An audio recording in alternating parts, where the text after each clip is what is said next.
Bruce Weinstein is the Chief Executive of the Institute for High Character Leadership. Good to see you, sir. Good to see you, buddy. Now, tell us all about this. What happened, about how Price Waterhouse handled this situation. What PricewaterhouseCoopers did was an example of high character. What they did was honorable, and it's disgusting that they're being vilified in the international press. Disgusting. Hang on a second. Hang on a second. Okay. Not sure I agree with you here, because... I'll explain why I'm right. No, here's the thing. When you make an honest mistake, as they did, and take responsibility for it, that will encourage more people at the company from doing that sort of thing. If you castrate people, if you vilify people, as CEO Joel Block told me, CEO of another company told me a few minutes ago, you'll discourage honest people from coming forward. So what they did is to be emulated. No, hang on a second. They admitted they were wrong because their fingers were caught in the till.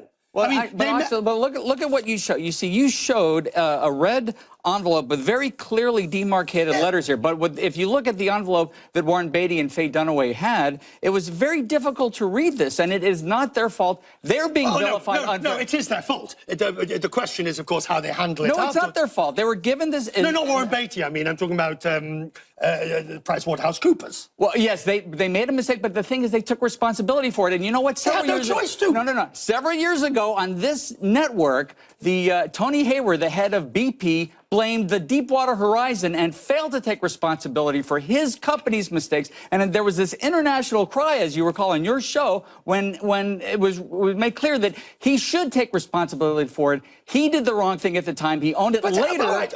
So all right. So your argument is basically give them credit because they've admitted they screwed up. That is a big thing in corporate America and international corporations to take responsibility at the highest level. Isn't that the starting point, that when you do something wrong... How many companies do that? Isn't that the starting point? When you do something wrong, you admit it. But how often does that happen? And again, on this network, a major CEO pushed the blame onto other people. They should be honored. They should be exalted for what they did. Now, you're an ethics expert in this sense.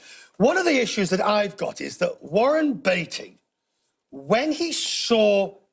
He clearly knew something was wrong. Yes. But we are so conditioned not to ask for help anymore. Well, now, this is a leadership lesson here. Now, in the future, I'm sure that if there's any mistake, like what happened with Sammy Davis Jr. many years ago, somebody will say, hey, wait a minute, this is wrong. But look, in the heat of the moment, 83 years PricewaterhouseCoopers has been identified with the Oscars. This had never happened before. It's kind of hard to know when there's no history of this. What should he have done? Ideally, it would have been great to say, excuse me, I think this, it seems to be Best Actress. I'm not sure. Could somebody please come up and help me? But the thing is, Warren Beatty is an international treasure. We should be honoring this man, not castigating him. And another thing that's absolutely appalling is his age is being made an issue. Faye Dunaway and Warren Beatty. In fact, someone on the way into CNN told me, well, you know, they're older people. They should be... No, it had nothing to do with them. They did the right thing, the honorable thing. Is this your book? It is, The Good Ones. 10 Crucial Qualities of Higher Character Employees. You're one of the good ones, Richard.